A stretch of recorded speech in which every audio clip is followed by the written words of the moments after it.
안녕하세요. 저는 키가 작은 40대 여자입니다. 제 키는 155cm를 겨우 간당간당하게 맞추는 키입니다. 우리 어머니도 키가 작은 편이라 저도 어릴 때부터 키가 작을 것이라고 예상하긴 했었는데 이 정도로 안 클 줄은 몰랐다고 하시더라고요. 먹는 것도 잘 먹고 부족함 없이 컸음에도 불구하고 유전이란 참 신기하지 않을 수 없습니다. 반면 제 남편은 엄청나게 키가 큰 사람이었어요. 사람은 자기에게 반대되는 사람에게 끌린다고 하잖아요. 그래서였을까요? 남편에게 한눈에 반해서 제가 졸졸 쫓아다녔고, 결국 저에게 두 손 두 발을 닫은 남편은 저와 결혼까지 골인했습니다. 저와 남편이 연애할 시절 사람들이 뭐라고 우리 커플을 불렀는지 아세요? 바로 고목나무와 붙은 매미였습니다. 남편의 키와 제 키가 30cm나 차이 났기 때문이에요. 저와 저희 어머니의 키가 매우 작다고 했었죠. 하지만 시댁 식구들은 정말 키가 무지하게 컸었습니다. 상견례 자리에서 고개를 하늘로 치켜들고 봐야 할 정도로 키 차이가 어마무시했어요. 시부모님도 남편의 형제들도 전부 키가 크더라고요. 제가 왜 시작부터 키 이야기를 꺼냈는지 대충 짐작이 가시나요? 바로 남편이랑 연애 후 결혼을 준비하는 상견례 자리에서 시어머니께서 제 키를 가지고 불만을 가지셨기 때문이었어요. 시어머니께서는 손이 귀한 집에 시집을 와서 아들만 내리 4명을 낳으신 아주 장군 같은 사람이었습니다. 시어머니의 시부모님, 그러니까 남편의 친조부모님께서 시어머니를 엄청나게 아꼈다고 들었습니다. 기골이 장대하고 키가 커서 아들을 줄줄이 낳을 거라고 귀가 닳도록 이야기를 하셨다고 했어요. 그러면서 상견례 자리에서 저에게 한마디 하시더라고요. 사돈댁은 딸만 둘이라지요? 예, 제가 딸만 둘을 낳았습니다. 그런데 무슨 문제라도. 아닙니다. 문제는 없죠. 단지 사돈이 키가 작아서 딸만 줄줄이 낳은 것 같아서 하는 말이죠. 우리 집은 손이 귀한 집안이라 아들을 낳아야 하는데 워낙 며느리들 아이가 키가 작아서 가능할지 모르겠네요. 키랑 자식 성별이 상관이 있나요? 우리 시부모님께서 키가 크고 기골이 장대한 여자가 아들을 낳는다고 하셨거든요. 근데 우리 며느리들 아이도 160은커녕 150도 안 되어 보이니 아들을 낳을 수 있으려나? 사돈, 무슨 말씀이 그러십니까? 세상에 여자 키로 아들, 딸 가르는 법이 어디 있습니까? 우리 딸아이가 작긴 하지만 그건 자식들 성별과는 상관없다고 생각합니다.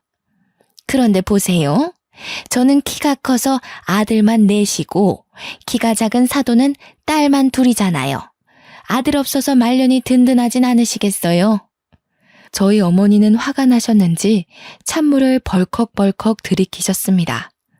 하지만 상견례 자리가 자리이니만큼 소란스럽게 굴진 않으셨어요. 다만 상견례가 끝나고 집으로 돌아오는 차 안에서 이 결혼을 꼭 해야겠느냐 하시며 물어보셨습니다. 사실 저는 어머니께서 제가 어릴 때 이혼하셨던 터라 아버지가 없이 컸거든요.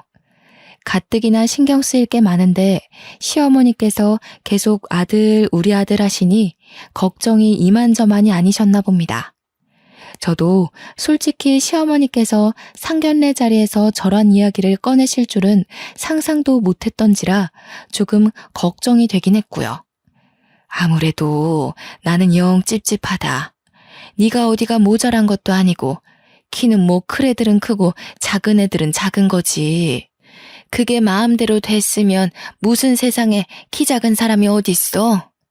아휴, 엄마 너무 신경 쓰지 마. 내세울 게 그것뿐이신 분이라 그런가 봐. 어떻게 신경을 안 쓰니? 네가 그런 집으로 시집을 가겠다는데 아주 그냥 아들 하는 꼴이 영 마음에 안 든다. 내가 엄마한테 2배로 더 잘할게요. 자식 이기는 부모 없다고 저희 어머니도 마지못해 알겠다고 하셨습니다. 그렇게 저와 남편은 결혼을 준비했고 성대하게 결혼식을 마쳤습니다. 남동생이 셋이나 있는 남편은 참 성실하고 지혜로운 사람이었습니다. 저런 시어머니 밑에서 우리 남편 같은 사람이 자랐다는 게 믿겨지지 않을 만큼이요. 신혼 첫날 밤, 시어머니께서 제게 전화를 하셨습니다. 저는 아무 생각 없이 반갑게 그 전화를 받았어요.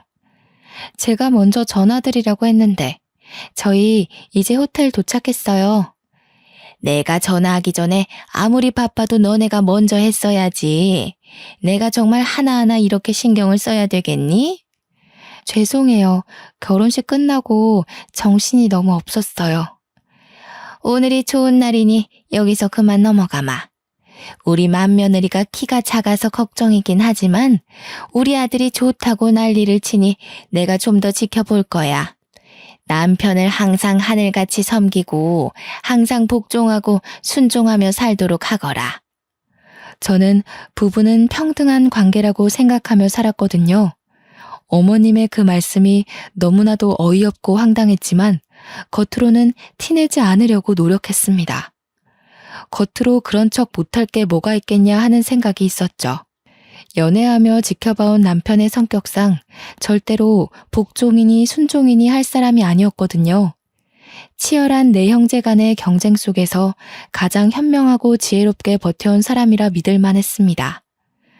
전화를 끊고 누구냐고 묻는 남편의 질문에 저는 가림없이 전부 다 솔직하게 말했습니다.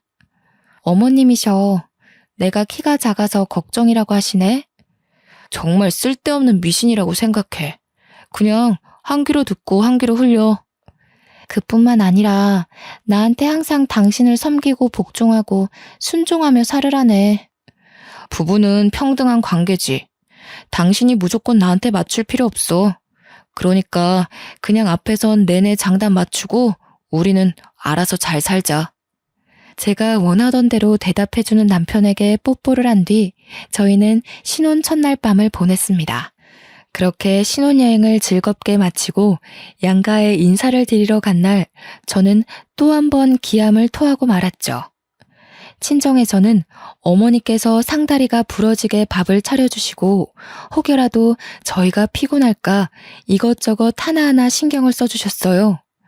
남편도 몸둘 바를 모르겠다면서 어머니께 진심으로 감사 인사를 했고요.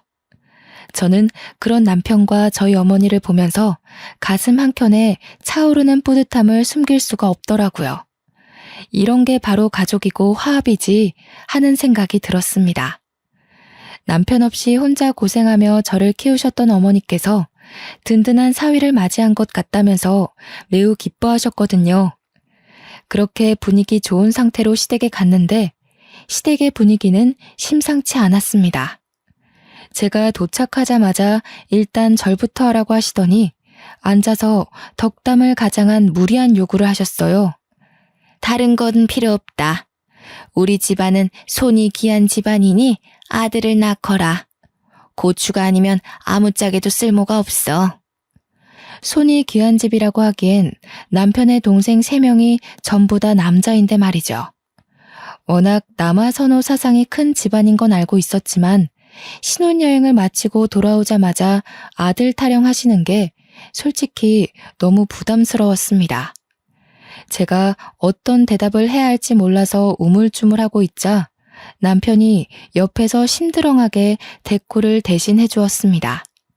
나는 딸 낳고 싶은데 형제들만 있다 보니까 애교 있는 딸 낳아서 예쁘게 키우면 그것도 너무 행복할 것 같네.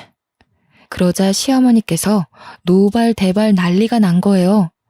시아버지가 큼큼 하시면서 말을 아끼시는데 시어머니께서 저에게 화를 내시더라고요. 우리 아들을 어떻게 구워 삶았길래 장손 입에서 딸을 담아? 딸을 낳더라도 무조건 아들 낳고 낳아. 아니, 그게 무슨 내가 아들 낳고 딸 낳을게요 하면 그렇게 나오나? 내가 아들 씨를 줘야 아들이 나오는 거지. 남편은 이죽거리면서 대꾸했습니다. 틀린 말이 하나도 없었기에 시어머니께서도 부글부글 끓어오르는 마음을 꾹 삼키시는 게 보였습니다. 저는 속으로 너무 통쾌해서 소리를 지르고 싶은 심정이었고요. 둘째, 셋째 막내 도련님도 저에게 인사를 하시더라고요. 막내 도련님은 정말 막내답게 큰 형을 잘 따랐었는지 저에게 너무나도 살갑게 대해주셨습니다. 신혼여행에서 재미는 있었는지 형이랑 어떻게 알게 되었는지 정말 첫사랑 이야기를 해달라고 조르는 여고생처럼 찰싹 달라붙어서 이것저것 물어보시더라고요. 저는 막내 도련님에게 알게 모르게 정이 쓱 들었습니다. 이 집안에서 왠지 제 편을 들어줄 사람은 남편과 막내 도련님 뿐이겠구나 하는 생각이 들었기 때문이었어요. 정말 제 생각처럼 둘째, 셋째 도련님은 저에게 시큰둥해하면서 약간 비협조적이더라고요. 시어머니의 말씀대로 아들이 최고지 하는 사상을 가지고 있는 것 같았습니다. 제가 무슨 말을 걸어도 퉁명스럽게 네네 하고 대답하는 게 전부였고 대화를 이어가려고 노력하지 않았어요. 제가 조금 의기소침해져 있자 막내 도련님이 제게로 슬쩍 다가와서는 숨겨진 이야기를 해주었습니다. 사실은 저희 부모님께서 첫째 형님께 재산의 반을 물려주겠다고 선포를 해두어서 저래요. 배알이 꿀려서 형수님께 괜히 핀잔 드는 거예요. 남아 선호 사상이 워낙 크고 첫째 아들에 대한 집착이 남다르다는 것을 애초에 느끼긴 했지만 재산의 반을 준다는 소리는 처음 듣는 소리라 조금 놀랐습니다. 시댁이 원래 살던 시골 동네 일대의 땅을 전부 가지고 있다는 이야기는 남편에게 미리 들어서 알고 있었거든요. 그것의 반이 우리 남편에게 온다고 생각하니 속물이라 생각하셔도 할 말 없을 정도로 기대가 조금 되긴 하더라고요. 그 땅이 토양이 좋고 해가 좋아서 농사를 지으면 농작물이 쑥쑥 크는 비옥한 땅이라고 들었거든요. 물론 재산의 반을 받기로 했다는 우리 남편은 정작 별 생각 없어 보이긴 했지만요. 남편은 농사와는 거리가 먼 사람이었습니다. 공장 기술 관리직으로 일하고 있었고 그 자격증을 따기 위해 20대 초반부터 죽어라 공부했다는 걸 알고 있었거든요. 몇 번의 고백 끝에 얻어낸 자격증이라 자기 일에 자부심도 있었고요. 저는 그런 남편의 성실한 모습에 반했던 터라 남편이 관심 두지 않는 땅에 저 또한 관심을 끊기로 했습니다. 그렇게 시간이 흐르고 흘러서 신혼생활에 서로 적응하고 깨를 볶던 어느 날이었습니다. 남편은 평소와 다름없이 출근을 했고 저 또한 회사에 출근을 해서 정신없이 일을 하고 있었습니다. 아무런 문제도 없는 날이었어요. 꿈자리가 뒤숭숭하지도 않았고 기이한 일이 일어나지도 않았던 지극히도 평범한 하루였죠.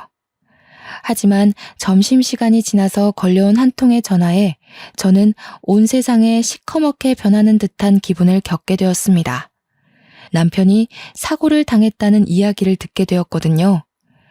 회사에 제대로 말도 못하고 손만 벌벌 떨면서 팀장님께 급하게 가봐야겠다고 이야기를 하니 제 얼굴을 보고 묻고 따지지도 않고 보내주셨습니다. 저는 택시를 어떻게 잡았는지 병원에 어떻게 도착했는지도 생각이 전혀 나지 않아요. 어떻게 병원에 도착해서 응급실에 들어가 남편을 찾았는데 이미 그 자리에 남편이 없더군요. 남편 이름을 애타게 부르며 찾으니 저를 영안실로 안내해줬어요. 이미 잠들어버린 남편의 창백한 얼굴을 보는데 정신을 잃고 말았습니다. 눈을 떠보니 연락을 받고 도착한 막내 도련님과 시부모님이 제가 깨어나길 기다리고 계셨더라고요. 제가 눈을 뜨자마자 시어머니께서는 제 멱살을 잡고 난동을 부리기 시작하셨습니다. 기어코 이런 사달이 날 줄 알았어. 니년이 기어코 내 아들을 잡아먹어? 어머니, 형수님도 충격에 지금 힘드실 텐데 무슨 짓이에요? 자식을 잃은 나만큼 속이 상하겠느냐. 아이고, 이래서 키 작은 것들은 불경하다고 절대 집안에 들이는 게 아니랬는데. 아이고, 우리 첫째 그렇게 가버려서 어떡하나. 아이고. 저는 눈물만 줄줄 흘리고 있느라 아무 반격도 대꾸도 할 수 없었습니다. 시어머니는 제 멱살을 잡고 계속 쥐어 흔드시며 눈물을 흘리고 소리를 치셨어요. 모든 게 다 제 탓이라고 돌리고 싶으셨겠죠. 남편은 공장 시설 점검을 하다 갑자기 오작동 되어버린 기계에 빨려 들어가 질식사로 사망하게 되었다는 이야기를 추후에 전해 들었습니다. 정말 이야기를 듣는 내내 현실감이 하나도 느껴지지 않아서 꿈속에 있는 것 같았어요. 시어머니는 옆에서 제가 나쁜 년이라고 소리를 치시며 계속 우셨어요. 장례를 치르는 내내 저는 밀랍 인형처럼 바싹 마른 채로 남편의 영정사진만 하염없이 바라보았습니다. 둘째 도련님과 셋째 도련님은 자리를 지킬 생각도 하지 않고 방문한 손님들과 이야기를 나누며 술을 마시기 바빴고요. 유일하게 제 옆을 지키며 끊임없이 저를 위로해준 사람은 막내 도련님 뿐이었습니다. 시부모님은 저와 눈이 마주칠 때마다 저에게 욕설을 퍼부었고요. 저는 남편을 잃은 슬픔도 컸지만 못내 저를 비난하는 시선을 더 견디기 힘들었습니다. 그렇게 남편을 장지에 묻을 때에도 저는 한 발자국 뒤에 서서 남편이 땅속에 묻히는 걸 지켜봐야 했어요. 제가 가까이 다가갈 수도 없을 만큼 시댁 식구들이 저를 배척했거든요. 계속해서 막내 도련님만 저를 위해 다른 가족들에게 화를 내고 소리도 쳐주었습니다. 둘째 도련님은 아예 시큰둥한 얼굴로 저에게 위로의 말 한마디도 건네지 않았고요. 그 옆에 서 있는 셋째 도련님 또한 똑같았습니다. 남편은 그런 동생들도 가족이라고 극진히 챙겼었는데 사람의 탈을 쓰고 저렇게 쓰레기처럼 굴어도 되나 싶더라고요. 모든 절차가 마무리된 뒤 시어머니께서 잠깐 보자면서 가족들을 전부 추모공원에 있는 휴게실로 불러 모으셨습니다. 그러더니 저를 한껏 째려보고는 말씀을 이어나가셨어요. 내가 재산을 첫째 아들에게 반을 주겠다고 했던 거 다들 기억하지? 네. 근데 형이 이렇게 허망하게 갔는데 어쩌시려고요? 내가 아무리 생각해도 첫째가 자식을 낳은 것도 아니고 애초부터 저 며느리가 마음에 썩 들었던 것도 아니었다. 우리 아들이 나에게 얼마나 효심 지극하게 굴었는데 저 못난 것이랑 결혼한 이후부터는 아주 싹수가 노랗게 물들었었지. 그래서 유언장을 고치려고 한다. 그럼 우리 몫이 좀 늘어나나? 형, 어떻게 큰형 장례를 치른 자리에서 그런 말을 할 수가 있어? 막내 너는 언제까지 착한 척하면서 살 거냐? 산 사람은 살아야지. 그러니까 어머니도 저렇게 유언장을 고치겠다고 하는 거 아니겠어? 시끄럽다. 형 죽은 자리에서 뭐 좋은 일이라고 그리 크게 떠들어. 첫째가 죽었고 남긴 자식도 없으니 유산 상속에서 제외하도록 하겠다. 당연히 며느리 너한테 갈 유산은 한 푼도 없을 것이야. 저는 아무런 생각도 들지 않았습니다. 어차피 그 재산도 결혼 이후에나 알게 된 것이었고 있으나 없으나 상관없는 일이라고 생각했어요. 저는 남편을 잃은 과부인데 그깟 재산이 눈에나 들어오겠습니까? 옆에 늘 굳건히 지켜주던 남편이 사라졌는데 그게 대수겠냐고요. 저는 아무 말 않고 입을 꾹 다물고 있었습니다. 1분이라도 빨리 이 자리를 벗어나고 싶다는 생각만 가득했어요. 가슴속 깊은 곳에서 끓어오르는 울분을 참아내기 힘들었거든요. 어쩌다가 우리 남편은 이런 가족들 사이에서 자라게 된 것인지 막내 도련님 혼자 고군분투하는 걸 보니 너무 가슴이 먹먹했습니다. 동생들을 알뜰살뜰 챙기던 남편이고 시부모님에게 더없이 효도하던 착한 아들이었는데 마지막 가는 길에서 고작 한다는 소리가 재산 이야기라니 참 사람 일이라는 게 이렇게나 더럽게 느껴질 줄은 몰랐습니다. 둘째가 이제 맞이나 다름없으니 50%를 주고 셋째와 막내에게 각각 25%씩 재산을 나누는 걸로 하겠다. 아이고 우리 형님 이렇게 가시면서 제게 큰 선물 주시고 가네. 형수님께 감사드려야 할 일인가요? 형수님 고맙습니다. 형! 소리는 왜 지르고 그래? 그렇잖아.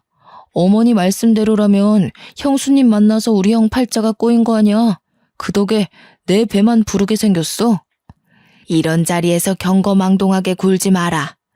추모는 확실하게 하고 짚을 건 확실하게 짚자는 주의니까 그런 거지. 너랑은 더 이상 볼 일 없다. 네 남편 추모는 알아서 하고 더러운 인연이니 보지 말자꾸나. 저는 다시 남편이 묻힌 묘자리로 가서 비석을 끌어안고 한참을 봉분에 엎드려 울었습니다. 어떻게 자기 친형이 죽었는데 그깟 재산 한두 푼 때문에 웃음을 흘릴 수 있을까요? 저에게 고맙다고 이야기를 하는데 정말 미친놈인 줄 알았습니다. 돈에 눈이 멀어 가족이고 뭐고 아무것도 보이지 않는 사람처럼 행동하는 동생들을 믿고 의지했던 남편이 너무 불쌍했어요. 하늘에서 이런 모습 보며 상처받을까봐 걱정도 되었고요. 2번 다시는 보지 말자면서 모질게 저를 내치는 시댁 식구들 사이에서 막내 도련님만 하염없이 저에게 미안해했습니다. 저는 막내 도련님에게도 아무 말도 할 수 없었습니다. 남편의 식구들에게 정말 치가 떨릴 정도로 실망했기 때문이었어요. 하지만 순환은 여기서 끝나지 않았습니다. 남편과의 추억이 담긴 물건들을 정리할 엄두가 나질 않아 집에서도 눈물바람으로 지내기를 일주일 정도 했을까요? 회사에도 휴직을 신청해야 하나 고민을 하고 있었는데 부동산에서 전화가 걸려오더군요. 저는 부동산에서 하는 이야기를 듣고 정신이 번쩍 들었습니다. 집주인분께서 집을 팔겠다고 내놓으셨는데 이사 날짜는 정하셨어요? 혹시 이사 갈 집 아직 안 정하셨으면 저희 부동산에 들러서 집 좀 보세요. 집을 팔다뇨? 그게 무슨 소리세요? 이 집은 저희 남편 집이고 저희 남편이 사망해서 집 용의자가 윤복자로 되어 있으시거든요? 저희 시어머니였어요. 생각해보니 시댁에서 집을 해주시겠다곤 했으나 명의를 남편 명의로 돌려주셨는지까지는 정확하게 모르고 있었어요. 그저 아들 집 내가 해줬다라고만 늘 말씀하셨기에 남편의 명의인 줄로만 알고 지냈었죠. 시어머니께서는 본인 명의의 집을 저희에게 빌려주신 것이었고 남편이 사망하자 집을 팔아버리신 거예요. 혹여라도 제가 그 재산을 갈취할까봐 한 푼도 주고 싶지 않은 마음에서 말이죠. 저는 결국 그 집에서 쫓겨나듯 나와야 했습니다. 제 집만 겨우 챙기고 앨범 몇 개만 챙겨서 말이에요. 불시에 들이닥친 부동산 사람들과 집을 보러 온 세입자들이 불편해한다는 이유로 시어머니께서 제게 퇴거 명령을 내리신 겁니다. 부동산 사람들 전화를 받게 한 것도 모자라 내용 증명까지 받게 되니 정말 너무 모질구나 하는 감정밖에 들지 않았습니다. 본인의 아들이자 제 남편이 죽었는데 일말의 감정도 없이 이렇게 일을 처리할 수 있을까 하는 생각이 들었어요. 정말 매일같이 저를 쫓아내고 싶어 했었구나 하는 생각밖에 들지 않았고요. 저는 결국 친정으로 돌아가게 되었습니다. 제 짐이 고작 큰 캐리어로 3개밖에 나오지 않더라고요. 남편의 물건들, 추억이 담긴 모든 것을 시어머니께서 강제로 빼앗아 버리셨거든요. 저에게 남편을 추억할 수 있는 물건이라고는 연애 때부터 함께 차곡차곡 쌓아갔던 앨범뿐이었습니다. 그래도 제가 부인이라는 이유로 남편의 회사에서 산재 처리로 지급된 보험금은 저에게 들어오더군요. 하지만 그 돈은 적금으로 묶어 한 푼도 사용하지 않기로 결심했습니다. 남편이 저에게 준 마지막 선물이니까요. 위로금이 넉넉할지라도 제 옆에 남편이 없다는 사실이 너무 개탄스러웠습니다. 친정 어머니께서도 제가 넋이 나가 집으로 돌아오자 저를 붙잡고 한참을 우셨습니다. 사위가 그립다면서 밥을 참 복스럽게 먹었었는데 이 반찬을 좋아했었는데 하시면서 있을 때 더 챙겨줄 걸 후회하시더라고요. 저는 그런 친정어머니의 마음에 다시 한번 눈물을 흘렸습니다. 그 이후 제가 쫓겨났다는 사실을 뒤늦게 알게 된 막내 도련님이 저희 친정으로 저를 찾아왔어요. 형수님, 제가 형수님께 죄송해서 어쩌죠? 막내 도련님께서 제게 왜 미안해하세요? 유일하게 저를 챙겨주고 위로해주신 분인데 저 꿋꿋하게 잘 견뎌낼게요. 나중에 혹여라도 제가 재산을 받게 되면 꼭 나눠드릴게요. 괜찮아요. 제가 그 돈을 무슨 면목으로 받아 챙기나요? 애초에 돈 때문에 한 결혼도 아니었어요. 그 돈을 욕심내본 적도 없고요. 그저 도련님만큼은 꼭 행복하게 사셔요. 그래도 간간히 연락은 드려도 되죠? 그럼요. 제가 괜찮아지면 밖에 밥이라도 한 끼 먹어요. 그렇게 막내 도련님과는 연락을 하면서 지내게 되었습니다. 그 외에 시댁 식구들과는 일절 연락을 하지 않고 지냈고요. 물론 그쪽에서도 저에게 먼저 연락하는 일은 없었습니다. 한 가족이라고 생각하고 지냈었는데 이런 식으로 인연이 끊기니 참 우습더라고요. 그렇게 몇 개월이 지나고 막내 도련님에게 연락이 왔습니다. 결혼할 여자가 생겼는데 저에게 꼭 소개를 시켜주고 싶다는 내용의 연락이었어요.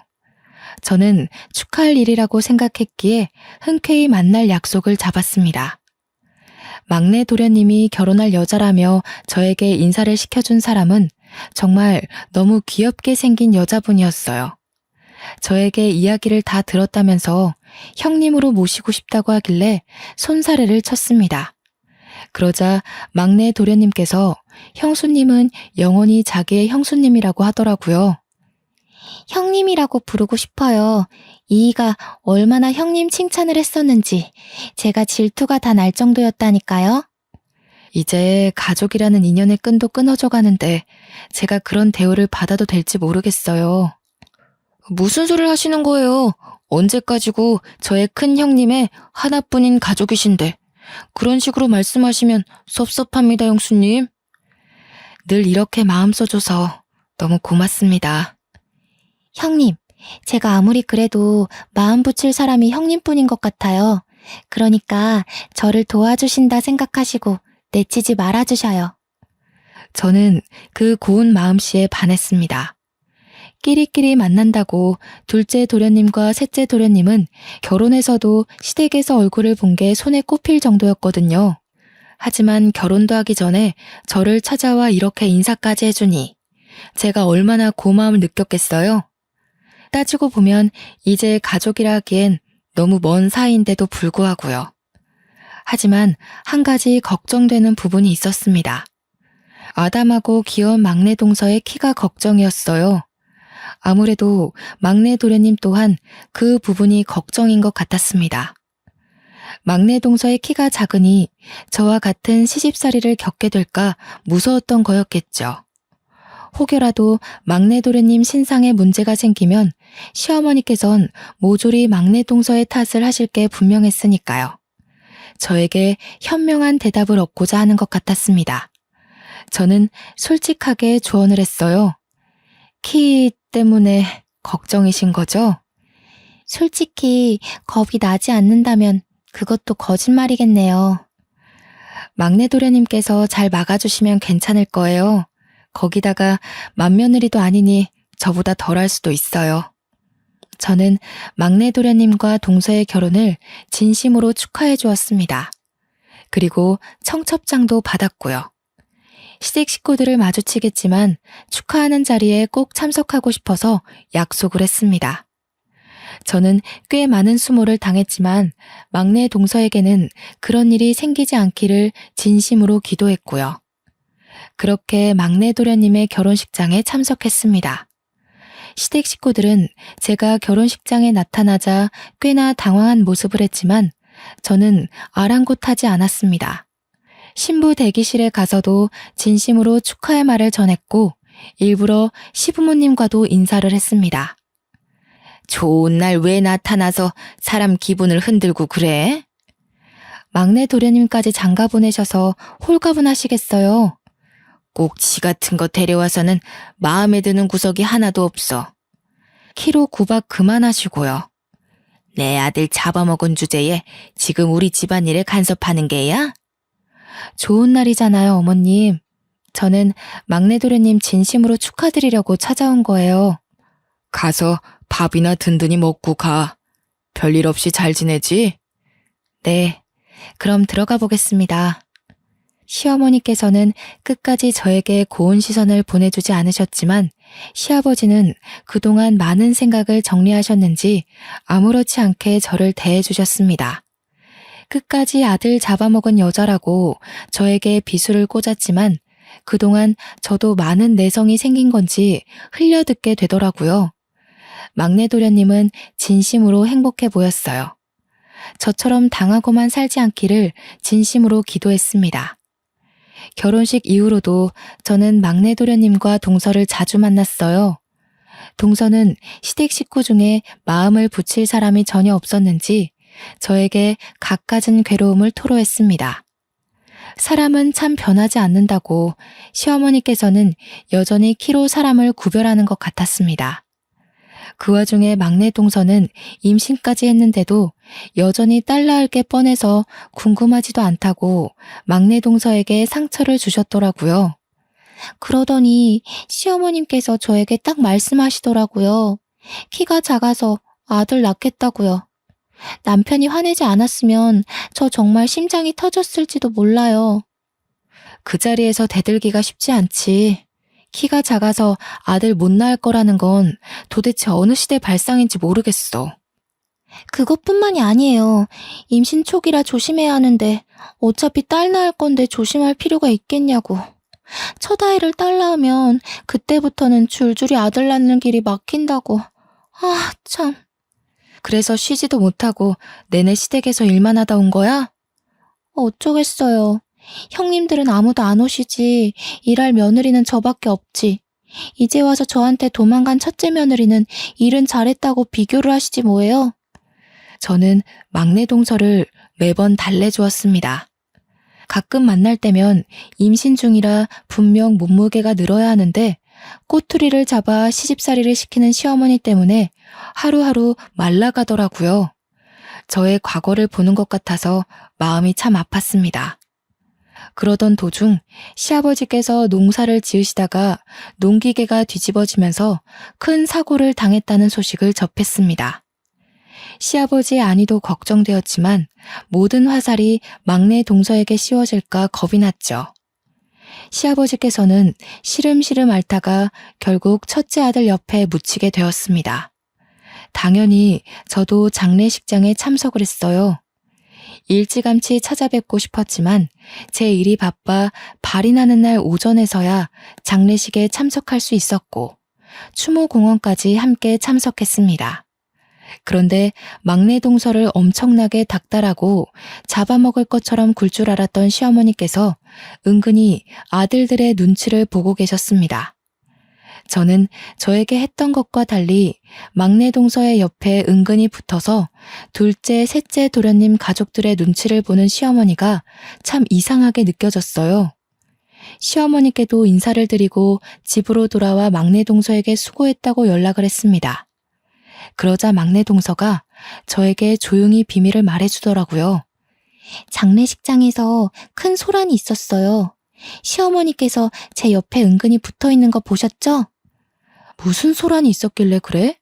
나는 막내 동서한테 덮어 씌울 줄 알고 솔직히 걱정 많이 했어. 글쎄, 둘째, 셋째 형님들이 유산을 내놓으라고 어머님을 협박하듯 겁을 주시더라고요. 그 재산 다 들고 죽으면 무슨 소용이 있냐면서 아버지도 돌아가셨는데 당장 내놓으라고요. 뭐? 장례식장에서 그랬단 말이야? 저랑 남편이 얼마나 놀랬겠어요. 남편은 형들 말리고 저는 어머님 옆에 서서 그러지들 마시라고 소리 지르고 시어머니께서 자기 죽거든 가져가라고 울면서 소리치시고 금이야 오기야 키운 아들들이 돈 때문에 하극상을 벌이니 어머님도 엄청 놀란 눈치시더라고요. 그전까지는 이렇게 대놓고 달라고 한 적이 없었대요. 그래서 어머님은 지금 어디 계신데? 형님들이 죽일 것 같은 기세로 달려드니 무서우셨겠죠. 그래서 지금 저희 집에서 지내고 계셔요. 다행히 저희 집에 오신 뒤로 시집살이며 구박이며 하나도 없이 조용히 지내고 계세요. 그렇게 시집살이를 시키더니 못돼 먹은 아들들에게 결국은 이런 꼴로 쫓겨나듯 도망치게 된 거였죠. 저는 고소하다는 생각이 들면서도 말년이 참 힘드시겠다 싶었습니다. 동서에게 잘 이겨내라고 말한 뒤 한동안 까먹고 지내고 있었어요. 한 달이 좀 지났을까 갑자기 막내 동서에게 급하게 연락이 오더라고요. 형님, 혹시 시어머니께 연락받은 거 없으셔요? 없는데? 왜? 무슨 일 있어? 제가 거의 출산이 임박해서 마지막 진료를 보러 산부인과에 갔다 온 사이에 시어머니께서 사라지셨어요. 울면서 소리치는 동서가 걱정되어 저는 집에서 일을 하고 있다가 당장 동서네 집으로 달려갔습니다. 집은 난장판이고 경찰도 와 있더라고요. 경찰은 강도 사건으로 생각하고 조사를 하고 있다고 지문이며 발자국 같은 걸 채취하고 있었습니다. 엘리베이터 CCTV 화면에 복면을 쓴 남자 둘이 동서네 집 층에 내렸고 복도 CCTV에도 문을 열고 들어온 흔적이 남아 있었습니다. 동서는 울면서 경찰의 말에 성실하게 대답을 하고 있었어요. 저는 만삭인 동서에게 무리가 갈까봐 무척이나 걱정이 되었습니다. 아, 생각났어요. 저 집에 아이가 태어날 걸 생각해서 거실이랑 안방에 홈 CCTV를 며칠 전에 설치해뒀어요. 움직임을 감지하는 CCTV라 아마 찍힌 게 있을지도 모르겠어요. 동서는 헐레벌떡 컴퓨터를 켜서 녹화된 부분이 있는지 찾아보기 시작했어요. 그러자 파일 여러 개가 있더라고요. 거실 CCTV를 확인하는데 복면을 쓴 남자 둘이서 집으로 들어와 시어머니를 막 잡아당기고 난투를 벌이고 있더라고요. 그 순간 시어머니께서 한 남자의 복면을 확 벗겨내는데 저는 정말 큰 충격을 받았습니다. 복면 밑에 숨겨진 얼굴이 둘째 도련님이었기 때문이었어요. 소식을 듣고 달려온 막내 도련님은 그 화면을 보고 화를 숨기지 못했고 경찰은 아는 사람인지 물어보았습니다. 동서는 수치심에 얼굴이 빨개져서 차마 가족이라고 말도 못하고 입을 꾹 다물길래 제가 대신 대답했어요. 둘째 도련님이네요. 그러니까 납치당한 시어머니의 둘째 아들이요. 경찰들도 모두 당황하더라고요. 결국 둘째 도련님의 차량이 수배되고 셋째 도련님까지 연관된 게 틀림없을 거라고 추적을 부탁드렸습니다. 나머지 복면을 쓴 한 명이 셋째 도련님이지 누구겠어요? 이틀을 꼬박 추적하고 저는 그동안 막내 동서의 옆에서 무리가 가지 않도록 자리를 지켰습니다. 경찰이 시어머니를 찾은 것 같다는 연락을 했고 저희는 한달음에 이름도 모를 야산으로 달려갔어요. 정말 아무것도 없는 동네 야산이라고 하기엔 꽤 큰 산속에서 시어머니가 발견되었습니다. 추위에 발가락은 다 동상을 입어서 당장 응급처치가 필요한 지경이었습니다. 추위를 피하려고 낙엽 속에 들어가 체온을 높이려고 했다는데 이 추운 겨울바람에 낙엽 속에 들어가 봤자 땅이 꽁꽁 얼어있는데 무슨 소용이 있었겠습니까? 막내 동서는 그런 시어머니의 모습을 보자마자 울고 불고 난리가 났고요. 시어머니께서도 불이 나게 찾아온 저와 막내 동서 그리고 막내 도련님을 보자마자 오열을 하셨습니다. 그깟 재산이 뭐라고 하시면서 우시는데 마음이 참 불편하더라고요. 시어머니께서는 병원에서 안정을 찾고 기본적인 검사를 마친 뒤 발가락 동상 치료를 받기로 했습니다. 경찰들도 입원실에 찾아와 시어머니께 진술을 받아갔고요. 결국 둘째 도련님과 셋째 도련님은 검찰로 넘겨지게 되었습니다. 뉴스에서도 얼마나 대대적인 보도를 하던지 주위 사람들이 도련님들 이야기인 걸 모를 수가 없겠더라고요. 당연히 살인미수로 두 사람 모두 재판에 넘겨지게 되었고 유산에 눈이 멀어 버린 짓이라는 게 밝혀졌습니다. 아이러니하게도 존속 살인미수로 인하여 유산을 받을 자격 또한 박탈되었고요. 나중에 와서 둘째, 셋째 도련님들의 처가댁에서 시어머니를 찾아와 빌고 또 빌었지만 시어머니께서는 절대 용서도 합의도 없다고 못 박으시더라고요. 그날의 일로 느낀 게 많았는지 출산하러 간 막내 동서 대신 어머님 옆을 지키고 있던 저에게 넌지시 이야기를 하시더라고요. 내가 참 인생을 헛똑똑이로 살았지 뭐냐. 솔직히 그동안 키 가지고 저나 막내 동서한테 너무 하시긴 했죠. 이제 와서 내가 반성할 마음이 드는구나. 내가 이 돈 다 가져가서 어디다 쓰겠니? 막내 아들네 다 주고 툴툴 털난다. 잘 생각하셨어요. 아이도 출산하러 갔는데 큰 보탬이 될 거예요. 내가 우째 걔네만 챙기겠니? 내가 너한테도 줘야지. 괜찮습니다, 어머님. 제가 그 돈 욕심나서 결혼한 것도 아니었고. 내가 너한테 모질게 굴었던 걸 이 돈으로 용서받고자 하는 게 아니다. 그냥 내 마음이 불편해서 그래. 우리 첫째 아들 몫이다 생각하고 받아두거라. 나중에 시어머니께 이야기를 들은 막내 도련님도 제게 그 돈을 꼭 받으라고 하더라고요. 결국 저는 유산 중 10억을 상속받게 되었습니다. 막내 동서는 떡두꺼비 같은 아들을 무사히 출산하였고요.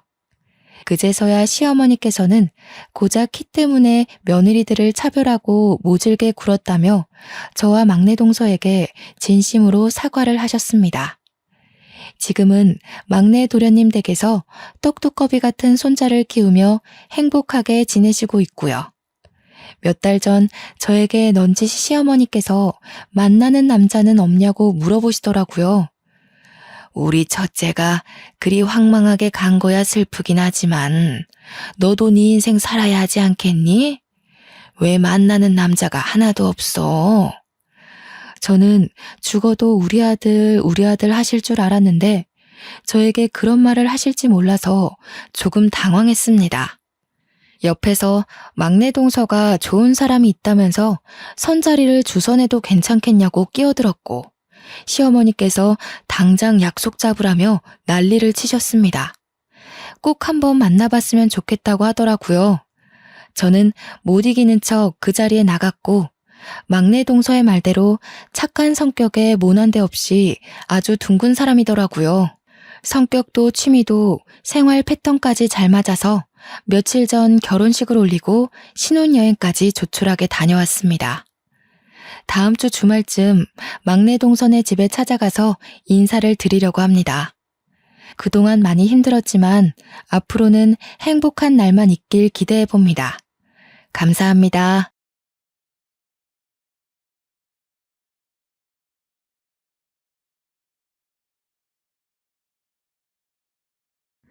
안녕하십니까. 저는 이제 70 먹은 할머니입니다. 제 기구한 인생에 대해 넋두리를 하고 싶었는데 이렇게 사연을 올리는 채널이 있다니 참으로 좋네요. 며느리들이 열심히 보고 있길래 저도 부탁을 해서 사연을 올려봅니다. 저에게는 참으로 슬픈 사연이지만 앞으로는 행복만 가득할 예정이라 슬픈 이야기 툴툴 털어내려 써봅니다. 말주변 머리가 없어 며느리들이 글을 대신 써주느랴 고생이겠지만 나중에 맛있는 거 사주면 되겠죠? 저는 아주 평범하게 자랐습니다. 작게 인쇄소를 하시던 아버지 밑에서 잉크 냄새를 맡으면서 자랐습니다. 어머니께서는 손이 넉넉하신 분이셔서 늘 만든 음식들을 사람들에게 베풀며 살아오셨습니다.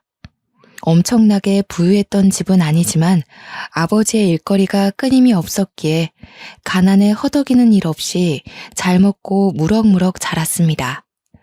아버지께서는 늘 저에게 좋은 사람 만나서 시집을 잘 가야 한다고 했었습니다. 그때만 해도 여자가 일을 하면 남자가 놀고 먹는 한량인가 하는 소리를 들었다고 했습니다. 자고로 굶겨 죽이지 않을 남자와 결혼해서 아들, 딸 많이 낳고 살아야 복이 있다는 소리를 듣는다고 했죠. 어머니께서도 아이를 많이 낳아 다복한 가정을 이루고 싶어 하셨었지만 저를 낳고 몸이 안 좋아지시는 바람에 아이를 더 갖지 못하게 되셨다고 했습니다. 하나뿐인 딸이기에 얼마나 애지중지 키웠겠습니까? 그런 저에게 소위 말하는 좋은 남자가 생겼고 양가의 축복 아래 결혼도 하게 되었습니다. 하지만 결혼하고 나서 점점 상황이 이상해졌습니다. 갑자기 시아버지께서 심장마비로 객사를 하셨고요. 시어머니께서는 시아버지를 잃은 슬픔에 시름시름 앓다가 돌아가셨습니다. 결혼하자마자 치룬 장례에 저는 정신이 없었습니다. 거기다가 두 분의 상을 치룬 지 얼마 안 되어 저희 아버지 인쇄소에 불이 나서 주변 건물들까지 손해를 끼치고 말았습니다. 한순간에 전 재산을 잃고 주변 상가에게도 피해를 변상해야 했습니다. 그래도 저는 두 분 건강에 이상이 없다는 것만으로도 감사했습니다. 하지만 빚더미에 앉게 되었습니다. 그때는 보험이랄 것도 제대로 없어서 피해 변상은 고스란히 아버지의 몫이었습니다. 저희 남편은 제 부모님의 몫의 빚까지 떠안아 주겠다고 했습니다. 저는 면목이 없었죠.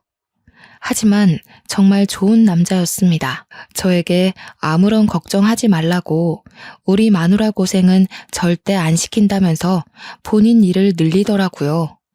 남편은 건설 현장에서 타일을 붙이는 일을 하는 타일공이었습니다.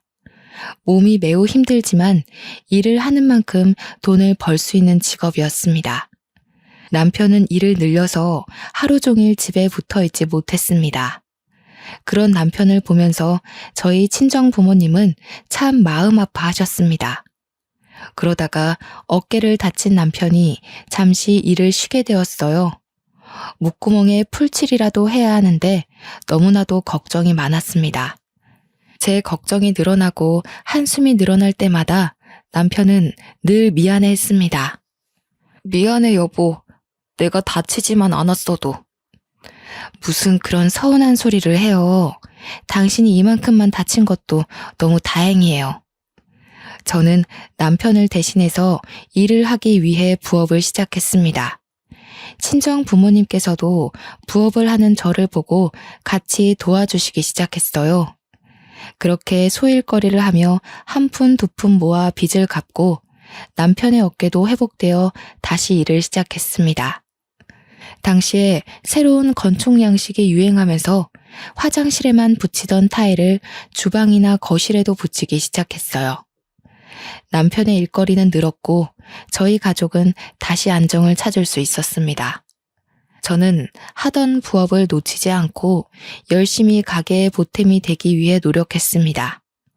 그러던 어느 날 친정 어머니께서 저에게 급히 전화를 하셔서는 혹시 임신했냐고 물어보시는 거예요.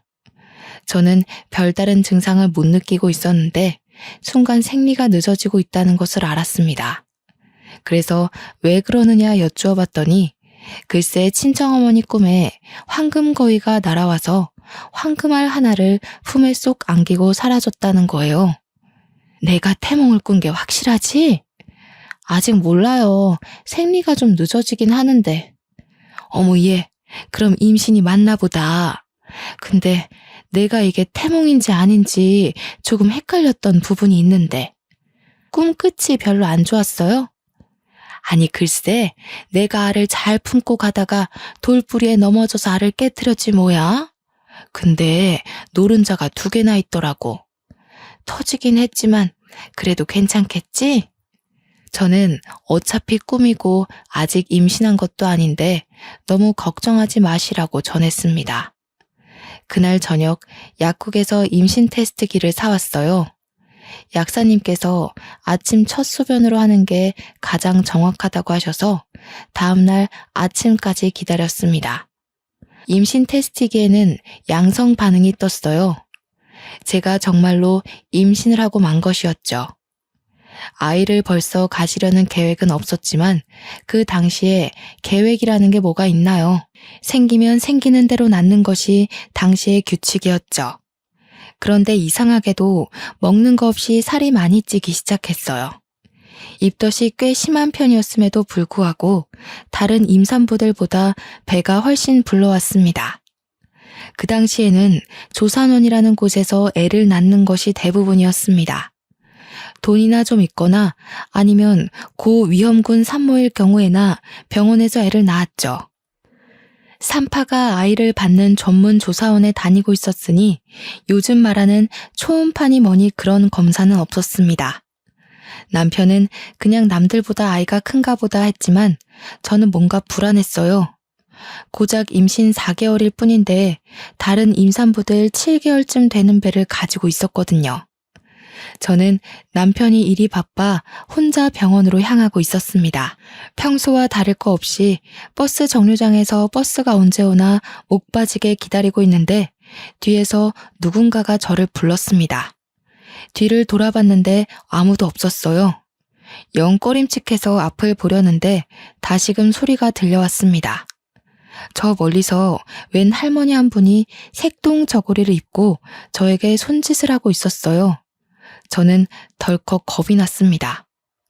너무나도 선명하게 보이는 색동 저고리에 제가 귀신을 보고 있나 싶었거든요. 제가 쭈뼛쭈뼛하면서 무시하려고 하자 할머니는 제게 큰 소리를 내면서 말했습니다. 당장 이리 오래도. 저는 제 귀를 쩌렁쩌렁하게 울리는 호통에 놀라서 뭔가를 홀린 듯 할머니 앞으로 다가갔어요. 할머니는 길에서 돗자리를 펴놓고 사주 같은 걸 봐주시는지 작은 나무상에 한자로 된 책을 3권 정도 올려두셨더라고요. 저는 임신한 몸이라 솔직히 뭔가 내키지 않았습니다. 호자, 이름이 뭐고? 제 이름이 왜요? 우리 할망은 그렇게 말대꾸하는 거 안 좋아한다. 이름이 뭐고? 윤순애입니다. 아이고, 이름 획수가 잘못된 게 틀림없네. 진실한 순자 쓰나. 제 이름은 참으로 진실로 할 때 순자를 쓰고 있었습니다. 한자를 말하지도 않았는데 덜컥 맞추는 할머니에 소스라치게 놀랐습니다. 우리 할망이 그러는데 이름에 삼수변 삼액자가 붙어야 하는데 기구한 운명의 획이 하나 추가되어 죽을 사가 붙었다고 하시는구만. 진실로 순자가 아니라 따라 죽을 순이 붙었어.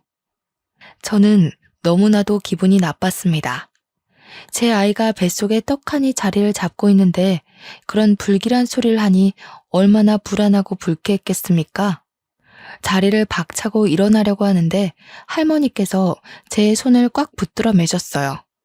그 힘이 얼마나 강하던지 제가 감히 이길 수 없는 정도였습니다. 갑자기 눈알을 확 뒤집었다가 푸시더니 제 눈을 똑바로 쳐다보고 제 배를 뚫어져라 보셨습니다. 그러더니 쌀알을 몇 개 휙 던지시고는 중얼중얼 하시는 겁니다. 저는 너무 소름 끼치고 무서워서 도망가고 싶었는데 2 다리가 묶인 것 마냥 그 자리에서 일어날 수가 없었습니다. 너무 끈끈하게 묶여 있어서 내가 그 끈을 함부로 풀어낼 수가 없네. 자네 아이 2 다 살리고 싶으면 한 아이를 포기해야 해. 아이 2 다 살리고 싶으면? 그게 무슨 소리래요? 뱃속의 아이 말이야. 쌍둥이를 가졌잖아. 저는 그제서야 제 배가 왜 남들보다 큰지 이해가 갔습니다. 병원에 가서 정확하게 검사한 것은 아니지만 어머니의 태몽에서 쌍란이 나온 것도 그렇고 지금 할머니께서 쌍둥이라고 하는 것도 그렇고 말이죠. 저는 뭔가 깨달음을 얻은 듯한 얼굴을 했지만 그럼에도 불구하고 의문이 남았습니다. 제가 쌍둥이를 가졌을 수도 있지만 2 다 살리고 싶으면 한 아이를 포기하라는 게 무슨 소리세요? 우리 할망이 자세하게 말해주면 운명이 바뀐다고 했는데 자네 인생이 기구해서 내가 조금 더 풀어주지. 뱃속의 쌍둥이 명이 짧아 따라 죽을 운명이란 말이다 이거야. 저는 점점 듣는 게 거북해졌습니다. 아직 태어나지도 않은 아이들에게 저주를 퍼부어도 너무 심하게 붙는 것 같았습니다. 할망인지 뭔지가 귀신인지 신인지 모르겠지만 우리 아이에게 저주를 붓는 것만 같았어요. 애 2 다 낳을 생각 말고 하나만 낳아. 하나를 일찌감치 지우면 그 수명이 다른 쌍둥이에게 붙어서 오래오래 살 거요. 아니, 무슨 그런 저주를 퍼부으세요? 저주라니. 내 말을 들어야 다들 오래 살 수 있어. 그 아들이 따라 죽을 업보를 타고 태어나는 거니까. 내 말 들어. 할머니 너무해요. 태어나지도 않은 아이들한테. 내가 뭘 했어. 저 업보를 타고 난 인간들은 내 말을 듣지 않는데도. 갑자기 목소리가 바뀐 할머니는 저를 확 째려보셨습니다. 이전까지는 호통은 치셔도 눈빛은 안타까워하는 눈빛이셨는데 지금은 눈빛에 도끼가 가득했어요. 자식은 물론이고 다른 사람도 살고 싶으면 애 하나를 버려. 그러면 그 수명 골고루 나눠 먹을 테니. 그러더니 할머니는 저의 다른 말들을 모두 무시한 채 나무 탁상을 탁탁 챙기고 돗자리를 휘리릭 말아서 들고는 골목 끝으로 사라졌습니다. 저는 멍하니 사라지는 할머니의 뒷모습을 바라보았어요. 그러다가 정신을 차리니 제가 뭘 하고 있었는지를 모르겠더라고요. 홀렸다는 말의 뜻을 정확하게 알 수 있는 순간이었습니다. 저는 원래의 목적대로 산부인과에 가기 위해서 버스에 올라탔습니다. 버스를 타고 병원으로 가는 내내 속이 울렁울렁 거리더라고요. 가까스로 정신을 부여잡고 병원에 도착해서 검사를 마치니 정말로 쌍둥이가 뱃속에 있다지 뭐예요. 참말로 신기한 경험이 아닐 수 없습니다. 친정엄마가 꾸신 꿈도 그렇고 점쟁이로 보여지는 할머니도 그렇고 모두들 저에게 쌍둥이에 관련된 이야기를 해주셨으니까요. 그런데 쌍둥이인 걸 알자마자 제 마음속에 불안의 촛불이 탁 켜졌습니다. 쌍둥이 명이 짧아 따라 죽을 운명이란 말이다. 저는 서둘러 동네로 왔습니다. 그리고는 점쟁이 할머니가 있었던 그 자리로 달려갔어요. 하지만 할머니의 흔적은 그 어디에도 없었습니다. 저는 지푸라기라도 잡는 심정으로 할머니를 아는 사람들을 찾기 시작했어요. 근처 상인들이라면 충분히 알고도 남았을 것이라고 생각했습니다. 저기요, 과일 가게 아주머니. 여기서 앉아서 점을 보시던 색동옷 입은 할머니 못 보셨어요? 어머 새댁, 무슨 꿈이라도 꿨어? 이 근처에는 그런 점쟁이 할멈 없어. 내가 여기서 장사를 10년 넘게 했는데 그런 할머니는 못 봤는걸? 아까 한 2시간 전만 해도 있었는데 참말로 못 보셨어요? 색동옷을 입었으면 눈에 딱 띄었을 텐데 난 못 봤어. 여기서 색동옷 입고 앉아 있었다가는 미친 사람으로 오해받기 딱 쉽지. 나도 그런 할머니는 본 적이 있는데 새댁이 잘못 본 거 아니야? 저짝 골목 끝으로 가면 무당집이 하나 있긴 한디.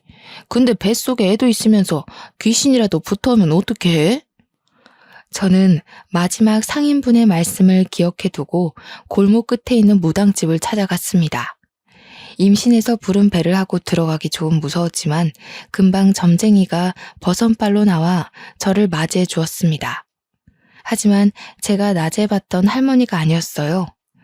저는 점을 보지 않겠다고 하고는 다시 나왔습니다. 그 이후로도 며칠을 버스 정류장 앞에서 할머니가 앉아있던 곳을 바라보며 기다렸지만 그 할머니는 영영 나타나지 않았습니다. 정말 소름이 쫙 돋았어요. 그 할머니는 도대체 어디서 나타나 저에게 말을 걸고 사라진 걸까요? 뱃속에 제 아이가 쌍둥이라는 것은 어떻게 알았을까요? 저는 좋은 것만 생각하기로 결심했습니다. 나쁜 기억들은 모두 지우기로 했어요. 그저 제가 아이들을 더욱 잘 살피고 위험하지 않게만 키우면 될 것이라고 생각했습니다. 시간이 흐르고 흘러 조산원에서 저는 쌍둥이를 낳았습니다. 꼬박 20시간이 넘는 진통 끝에 자연분만을 했고 둘째 아이가 조금 늦게 나오는 바람에 덜컥 겁을 먹었지만 능숙하신 조산사가 아이를 잘 꺼내주었습니다. 둘 다 일란성 쌍둥이로 아들이었는데 너무너무 예쁘고 귀여웠습니다. 남편은 타일 일로 바쁜 와중에도 아이들을 보느랴 시간 가는 줄 몰랐습니다. 더군다나 제가 난산이었기 때문에 제 몸까지 살펴주느라 정말 고생이 많았어요. 처음 출산이다 보니 모르는 게 너무나도 많았습니다. 우리 아이가 왜 우는지 이유조차 모르면서 그저 끌어안고 달래기 바빴습니다. 친정 어머니께서 도와주지 않으셨다면 정말 하루가 어떻게 흘러가는지도 모르는 채 살았을 거예요. 가끔은 너무 울어대는 쌍둥이들 탓에 정신이 나갈 것 같았지만 그럼에도 내 새끼라 그런지 정말 예뻤습니다. 잘 때는 또 얼마나 천사 같던지요. 아이를 키우며 정신없이 살았습니다. 너무 정신이 없어서 저희 친정 아버지께서 암에 걸렸다는 사실도 모를 정도로 말이죠. 저희 쌍둥이가 돌이 채 되기도 전에 친정아버지는 암이 급격하게 번져서 돌아가시고 말았습니다. 수술이건 항암이건 손을 쓸 사이도 없이 그렇게 갑자기 말이에요. 아버지는 우리 아이들이 밥을 얼마나 잘 먹는지, 걸음마를 언제 뗐는지 엄마 아빠 하고 부르는 것도 모른 채 돌아가셨습니다. 저희 친정 어머니께서는 결국 외로움을 견디지 못하시고 저희와 합가를 하게 되었습니다. 합가를 하는 동안 아이들을 얼마나 극진히 보살펴 주셨는지 몰라요. 하지만 아이들의 웃음소리가 끊이지 않고 들려도 마음 한구석에 깊이 자리 잡은 외로움은 어떻게 채울 수가 없었습니다. 아이들이 커가는 속도가 참 빠르잖아요. 저희 어머니의 늙는 속도도 참 빨랐습니다. 어느 날부턴가 멍하니 창밖을 보면서 제게 말씀하셨어요. 나는 섬에 가서 살고 싶었어. 바다도 보고 산도 보면서 공기 맑은 곳에서 네 아버지와 그렇게 늙어가고 싶었지. 매일 아침마다 저에게 똑같은 소리를 반복하셨어요. 저는 그것이 아버지를 그리워하는 마음인 줄 알았는데 아니었습니다. 가끔은 요리를 하시다가 냄비를 태워 먹기도 하고 어느 날은 집이 몇 호였는지를 헤매기도 하셨지만 저는 별 대수롭지 않게 생각했습니다. 그러다가 아이들이 어린이집에 갈 나이가 되었고 남편은 타일 시공을 직접 하지는 않지만 현장에 계속 나가 있느라 바쁜 와중이었죠. 저는 친구들과 약속이 있어 어머니께 아이들을 하원시켜달라 말씀을 드렸습니다. 어머니는 4시까지 꼭 데리러 가겠다고 하셨지만 저는 친구들을 만나다가 어린이집에서 전화가 걸려와 황급히 집으로 가야 했어요. 어머니, 쌍둥이들 하원 시간이 넘었는데도 안 오셔서요. 그때는 이미 저녁 6시를 넘긴 시간이었습니다. 저는 놀래서 어린이집으로 달려갔고 아이들을 하원시켰습니다. 어머니께 무슨 일이 일어난 건가 싶어서 전화를 걸어보았지만 받지 않으셨어요. 놀란 마음을 부여잡고 집으로 가니 어머니께서 또 멍하니 창밖을 바라보고 계셨습니다. 엄마, 왔니? 그 아이들은 누구니? 저는 소스라치게 놀랐습니다. 어머니는 치매가 오신 거였어요. 그동안 수많은 증상이 있었음에도 불구하고 저는 제가 사는 게 바빠서 그걸 알아차리지 못한 것이었어요. 부랴부랴 어머니를 모시고 병원에 갔더니 이미 치매 증상이 꽤 오랜 시간 있었으며 진행이 된 터라 약으로 조절하기 힘들다고 했습니다. 저는 한동안 눈물로 밤을 지새워야 했습니다. 결국 어머니는 중증 치매 환자라는 검사 결과를 받게 되었고 아이들과 함께 살면서 위험한 일이 반복되어 결국 요양원으로 모시게 되었습니다. 어린이가 되어버린 어머니께서는 요양원에 들어가지 않겠다고 난리를 치셨지만 어쩔 수 없었습니다. 그런데 요양원에 들어가 외로움에 시름시름 앓던 어머니께서는 6개월 만에 자다가 돌아가셨습니다. 저는 너무 놀라서 요양원에 찾아가 혹시 제대로 잘 보살피지 않은 건 아닌지 확인해 보았지만 병원에서도 자연사로 결론 짓더라고요. 그때가 겨우 우리 아들들이 5살일 때였습니다. 저는 결혼부터 지금까지 시부모님, 친정부모님 4분을 모두 보내드려야만 했습니다. 문득 버스 정류장에서 우연히 만났던 할머니의 말이 떠오르더라고요. 자식들은 물론이고 다른 사람도 살고 싶으면 애 하나를 버려. 그러면 그 수명 골고루 나눠 먹을 테니. 소름이 끼쳤습니다. 정말 제 이름의 획순 하나로 이런 일이 벌어진 건가 싶었고요. 우리 아들들이 무탈하게 살 수 있는 방법이 무엇이 있을까 고민하게 되었습니다. 하지만 별다른 수가 없었죠. 병이 있는 것도 아니고 누군가가 우리 아이들을 위협하는 것도 아니었습니다. 남편은 매일같이 고민하는 저의 손을 꼭 잡아주며 말했습니다. 당신이 그 할머니에게 무슨 말을 들었던 너무 걱정하지 마. 아직 아무런 일도 일어나지 않았고 사실 우리 부모님이건 장인어른 장모님이건 하늘나라에서 부른 것일 수도 있는데 당신이 너무 그 할머니 말에 신경 쓰고 있는 건 아닐까 싶어. 나도 지워버리려고 노력 중인데 그게 잘 안 되네요. 우리 아이들 우리 손으로 지켜내면 되지. 우리가 더 보살피고 더 아껴주면 위험한 일 없을 거야. 남편은 저를 꼭 안아주며 말해주었습니다. 저는 불안함을 조금 내려놓기로 했어요. 그 뒤로 우리 아들들이 초등학교에 입학해서 체육대회를 할 때도 위험한 일이 생기지 않도록 담임 선생님께 신신당부를 했고요. 학교에서 친구들과 싸움이 나면 불이 나게 달려갔습니다. 그때 당시만 해도 학교에서 체벌이 공공연하게 이루어졌던 시기라 매 학년마다 담임 선생님을 찾아가 체벌은 절대 안 된다고 말씀을 드렸고요. 시장을 다닐 때에도 제가 매일같이 데려갔고 또 데리고 오면서 위험한 상황 자체를 만들지 않으려고 했습니다. 물론 주위에서는 너무나도 극성이라고 손가락질을 하기도 했죠. 하지만 자식 목숨이 달린 일인데 어느 부모가 가만히 있을 수 있겠습니까? 우리 아이들은 무럭무럭 자랐습니다. 울음만 까져도 제가 소스라치게 놀랐기 때문에 정말 남자 아이들로서는 별로 상상할 수 없을 정도로 흉터 하나 없이 잘 컸습니다. 예방접종을 할 때에도 일일이 알레르기 검사를 하고 안전성을 수십 번 물어보고 맞췄으니까요. 아이들이 고등학생이 된 이후부터는 마음이 한결 편하더라고요. 성인과 별 다를 것 없는 몸을 하고 있었으니까요. 우리 아들들이 키도 꽤 컸고 몸도 다부졌거든요. 무엇보다 예의도 바르고 제 말을 잘 들어주는 자상한 아들들이었습니다. 정말 아픈 데 하나 없이 다치는 데 하나 없이 잘 자라주었습니다. 저는 평온한 일상이 반복되자 점쟁이 할머니의 말을 완전히 까먹어버렸습니다. 그도 그럴 게 수능도 잘 치렀고 대학도 둘 다 원하던 학과에 붙었거든요. 대학생이 되어 초반에 놀러 다니느랴 집에 잘 안 들어왔을 때는 조금 걱정이 되었지만 아들들은 걱정 말라고 했습니다. 그렇게 제일 걱정이던 군대도 잘 다녀오고 대학도 졸업하고 둘 다 취직이 되었을 땐 저와 남편 모두 안심했습니다. 남편은 저에게 웃으며 놀리기까지 했죠.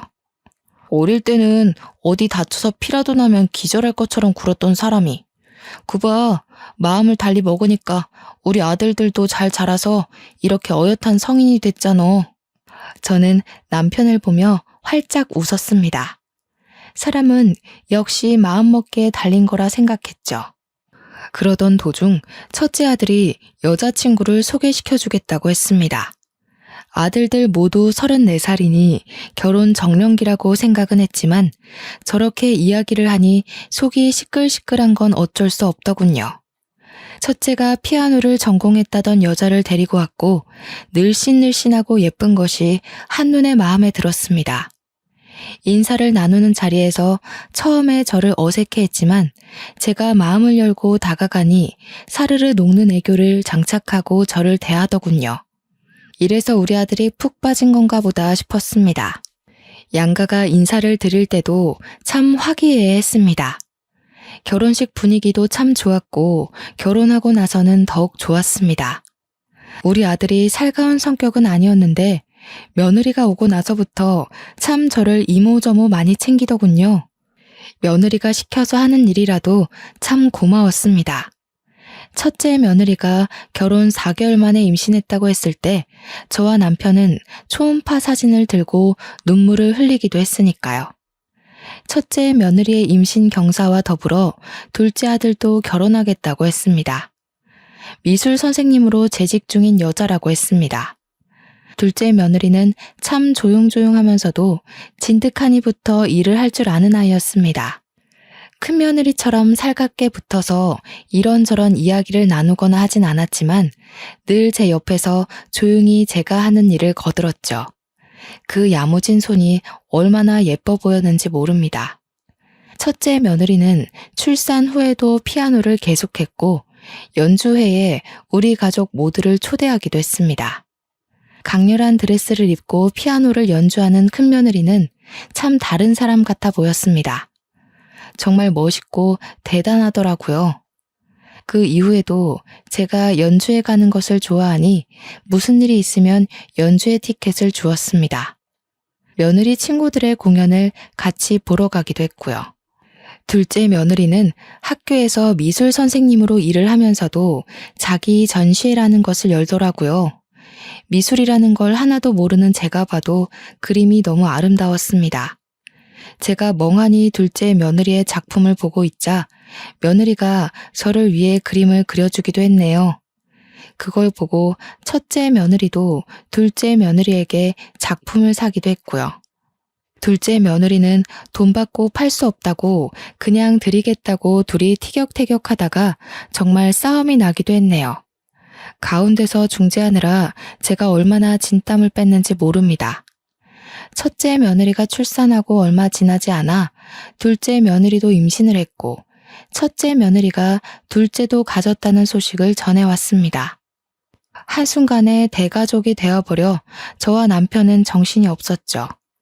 첫째 며느리가 아이를 봐달라고 하면 한달음에 달려가 아이를 돌봐주기도 했고 제가 먼저 아이를 돌봐줄 테니 목욕탕이라도 가서 때라도 밀고 오라고 할 때도 있었습니다.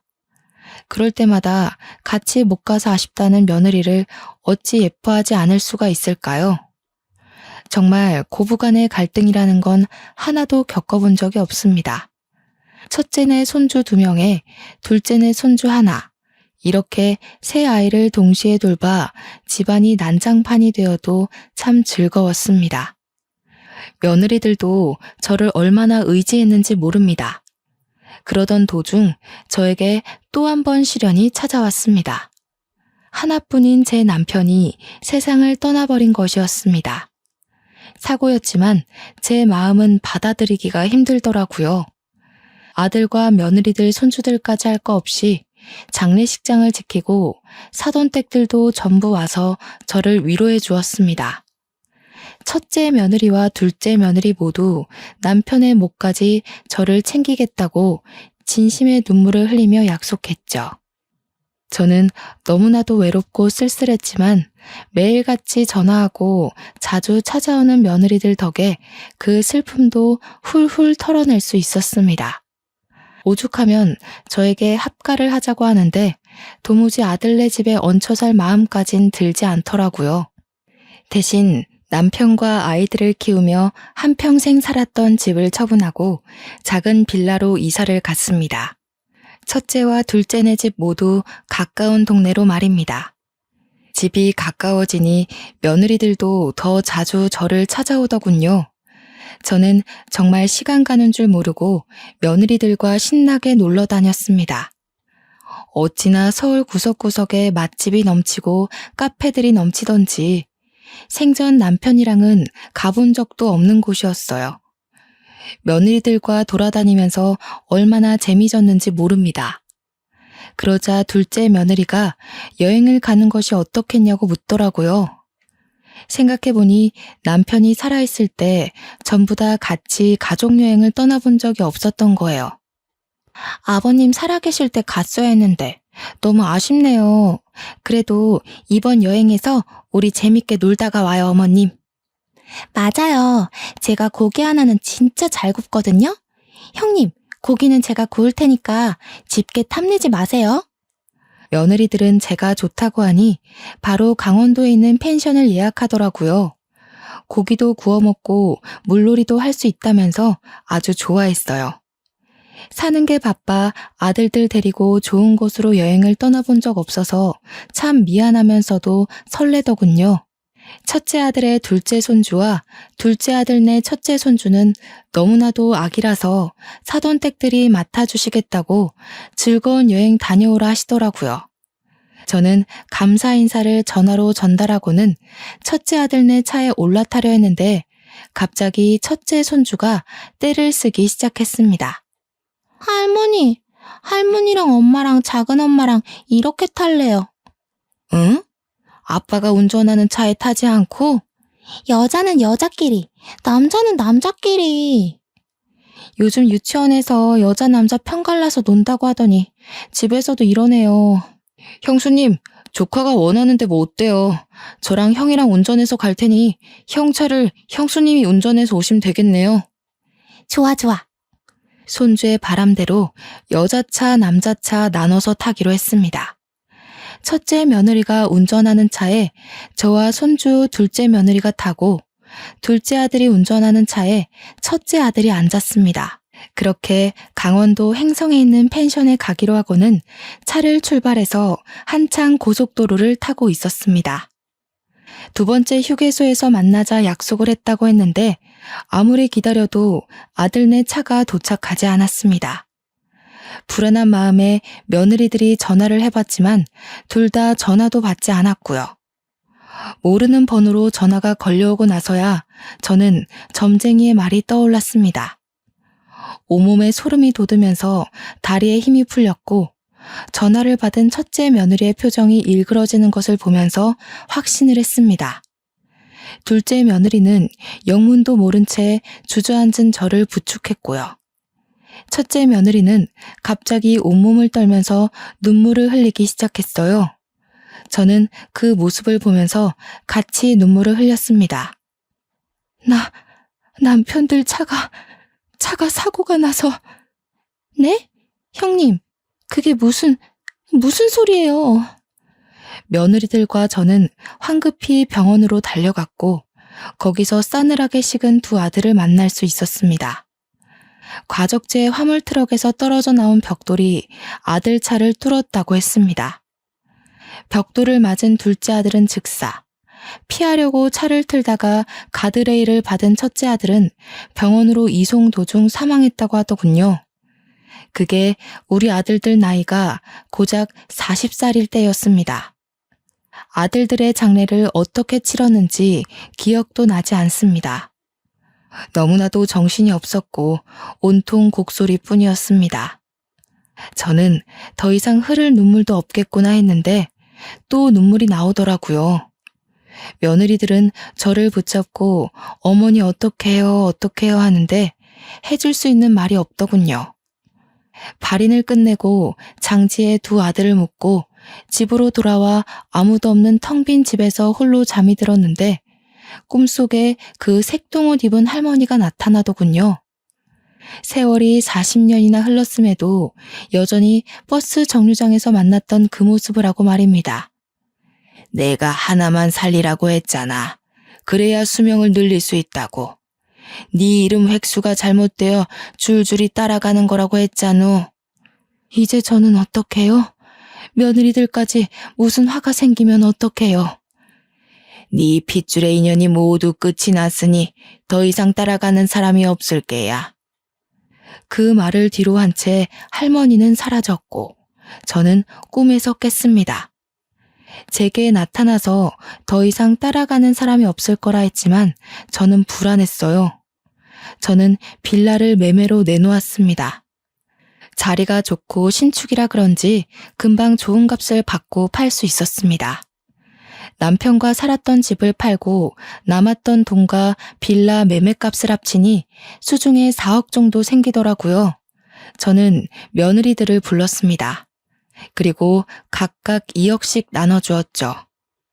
며느리들은 절대 받지 못한다며 한사코 거절했지만 제가 큰 소리를 내니 마지못해 받았습니다. 나는 이제 바다도 보고 산도 볼 수 있는 섬으로 떠날 게야. 우리 어머니의 소원이셨지. 이제 나는 신경 쓰지 말고 우리 며느리들 각자의 삶을 찾아가도록 해. 아직 나이도 젊은데 새 출발해야지. 며느리들은 저를 붙잡고 엉엉 울었습니다. 절대 못 보낸다고 평생 같이 살자고 하는 걸 매몰차게 밀어내고는 무작정 제주도로 떠났습니다. 그리고는 무작정 수녀원에 들어가 저를 받아달라고 했죠. 큰 수녀님께서는 제 사정을 묻지도 않으시고 저를 받아주셨습니다. 매일같이 기도를 드리며 스스로 감옥 생활을 자처했습니다. 그런 제가 참 안쓰러웠는지 어린 수녀들이고 큰 수녀님이고 할 것 없이 매일같이 저를 불러다가 맛있는 걸 먹여주시고 좋은 경치를 구경시켜 주었습니다. 그럼에도 불구하고 저는 두 아들들을 먼저 보냈다는 죄책감을 이겨내기 힘들었어요. 그렇게 1년을 넘는 시간 동안 열심히 수련을 하고 기도를 하니 마음 한구석이 한결 편해지더군요. 그런데 어느 날 큰 수녀님이 저를 찾는 사람들이 있다면서 기도를 하고 있는 저를 불러냈습니다. 앞마당에 나가니 첫째와 둘째 며느리들과 손주들이 저를 기다리고 있었습니다. 순간 눈물이 터지는데 흐르는 눈물을 막을 수가 없었습니다. 며느리들도 저보고 눈물을 흘리고 있더군요. 천천히 이야기하라면서 자리를 비켜주신 큰 수녀님 덕에 저희는 이산가족 상봉하듯 끌어안고 엉엉 울었습니다.